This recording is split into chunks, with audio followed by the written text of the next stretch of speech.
Well done, Traveler and Paimon. And thank you, Dunyarzad, for organizing the Sub-Zero's festival for me. I'm sorry, who are... Dunyarzad! You're okay! Oh, Traveler Paimon. I have something amazing to tell you. I just had a dream, and I saw Nilou performing...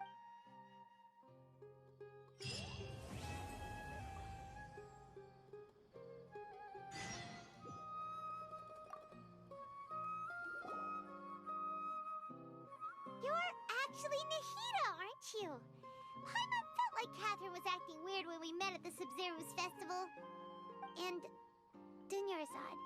It's a really long story. We shouldn't disturb her. Her consciousness is still weakened. Let's chat somewhere else.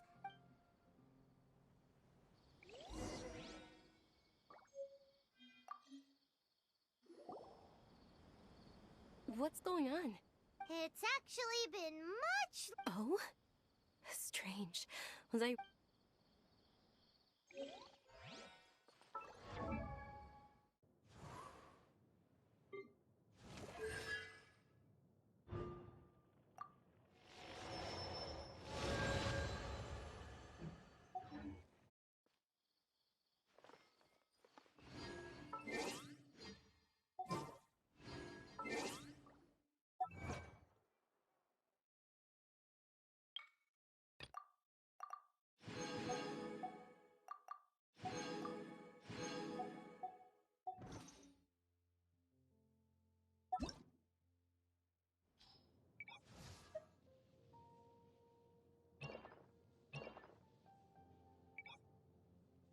Huh? Ta-da! No! Oh, fine.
Talk about Dunyarzad first.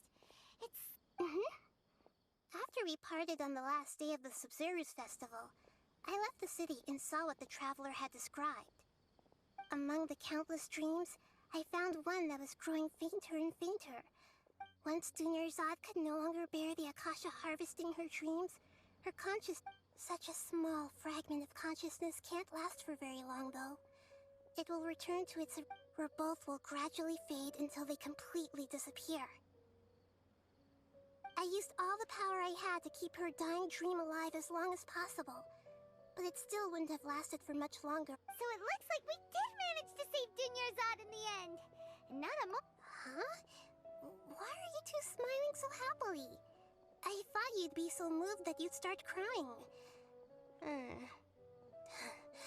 I need to spend more time observing human emotions. Both are fine. Everyone reacts differently. Alright, you two must have a lot of other questions for me, right? After all, you saved... There's never been any big problems with the Academia's governance of Sumeru. This is the first time I've seen them step out of line. I wonder what caused them to go down this path, and what they hope to achieve. Even though the city's residents haven't noticed anything strange, if the Traveler hadn't broken the Sub-Zero samsara, the situation could have become dire. I tried to do some investigating in the Akasha, but I couldn't find anything suspicious, and all the people of interest seem to purposely avoid wearing their Akasha terminals. I think they're deliberately trying to hide something. Oh, that reminds Paimon. In Gandharvaville, there was a sage who had invited Tainari to join some kind of project. Could it be related? Regardless, I need to first investigate the sage's motives, make things... At the Avidia Forest, there was this incense that made the Traveler fall unconscious and dream of a huge tree and a red sky. You also heard someone's voice, right? It said world and forget me. Yeah, so you do know! We've been wanting to ask you what that was about, and if the red sky was related to Conria. It seems like the Traveler established a connection to Irminsul. That was a message left by Greater Lord Rukkhadevata's residual consciousness in Irminsul. Perhaps her last memory before she died. As you two probably know, Greater Lord Rukkhadevata disappeared after the disaster in Conria. The timings of these events do line up, so your suspicions are reasonable. A message from Greater Lord Rukkhadevata? We thought it was from the Scarlet King. The Scarlet King? That god who died even longer ago? Some present-day desert dwellers still worship him. You probably just heard some of their conspiracies. Okay, so what does the message mean?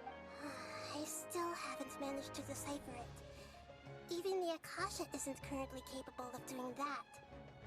Greater Lord Rukkhadevata's residual consciousness in Irminsul seems to be contaminated with something that has a very dangerous aura to it. Many devoted scholars go mad as soon as they connect their consciousness. I've warned the Academia about this many times, but people still keep falling victim to it. But I believe this is the key to saving Irminsul. That's why I've kept trying to decipher it. So the tree in the vision was Irminsul? Oh, Tainari also said that Irminsul is sick! Is it because of the contaminated consciousness? But even if you can't figure out what that vision was all about, it seems like our search for you was all in vain. The Traveler wasn't affected after coming in contact with that consciousness. I've never seen anyone like that. With you here, we may have a chance at deciphering it. No, we must decipher its secrets. I've already eliminated all other factors that might affect Irminsul. This is the only one left. This puzzle has life and death at stake. It could determine Irminsul's fate, as well as Tevat's.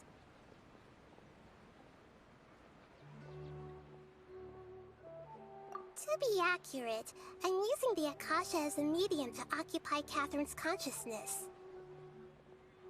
How did you do that? Poor Catherine. Does this mean you can also occupy other people's consciousnesses? Theoretically, I can enter anyone's mind as long as they're wearing their Akasha terminal. The Akasha is the legacy of Greater Lord Rukkhadevata.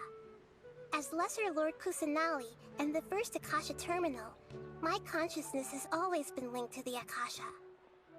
I've always respected my people's free will, so I've never actually occupied their consciousness. When necessary, I just borrow this bionic Snezhnayan puppet. Oh, hold on. Did we just learn some deep, dark secret? So Catherine is... No wonder Paimon felt something was off about her. What about your own body? Why do you need to borrow other people's? Don't you live in the sanctuary of Surasthana? That story begins a long time ago. After Greater Lord Rukkhadevata disappeared, the sages found my newly born self and took me back to Sumeru. At that time, I was young and weak. The sages kept me in the sanctuary of Surasthana, ostensibly for the sake of protecting me. But I've hardly heard from them since. However, I do understand that they had hoped to find Greater Lord Rukkhadevata instead of me, a symbol of her passing. So, the sages basically put their new archon under house arrest? How dare they! Why don't you teach them a lesson, Nahida? In some ways, they aren't wrong. Greater Lord Rukkhadevata was omniscient and omnipotent. Even after her death, the Akasha is still empowering this nation. And I'm still really far away from being able to call myself the God of Wisdom. Moreover, the Academia is also more proficient at governing this country. My existence has little meaning.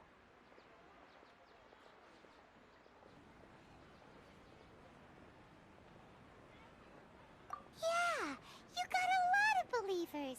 Just look at the Sub-Zero's festival. Everyone who showed up truly loves you. Thank you for trying to find a way to save Irminsul as my life's mission and top priority. I will work on that, and try to live up to being a deity in the meantime. Every once in a while, I will also take up the duties of the God of Wisdom and enlighten a lost soul here and there. Doing all... You mean how the Akasha stops you from having dreams? Yeah, it's been such a long time. No one's noticed something's up? It's not that no one noticed. It's more like no one cared. Ultimately, it's all rooted in the sage's misdirection. Misdirection? The sages convinced everyone to believe that being unable to dream is a sign of rationality and wisdom. Not dreaming is a badge of honor in Sumeru. Even if the truth is that their dreams are being reaped by the Akasha. With their propaganda in place, the sages can maximize their use of the Akasha to facilitate their research. Besides, Greater Lord Rukkhadevata must have created the Akasha in the hopes that it could be used to its full potential. That's why I've never come out strongly against this. Anyway, the perspective advocated by the sages drowned out any voices of doubt. By now, even those who never use Akasha terminals find it... Got it! I hope my answers were satisfactory, seekers of knowledge. To be honest, maintaining Dunyarzad's fading dream took a lot of mental energy. Oh, and you don't need to worry too much about the sage's activities for now. The Akasha won't be able to conduct another project on the scale of the Sub-Zero Samsara in the immediate future. Go and get some sleep. Leave everything to... What a relief.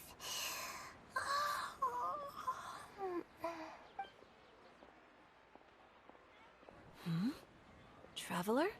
Paimon? Why am I here? Maybe you were sleepwalking. You know you can't wake up a... I see. Huh. I should visit my maintenance personnel sometime. Oh, I'm fine. I better go. Thank you. What a robot Catherine is.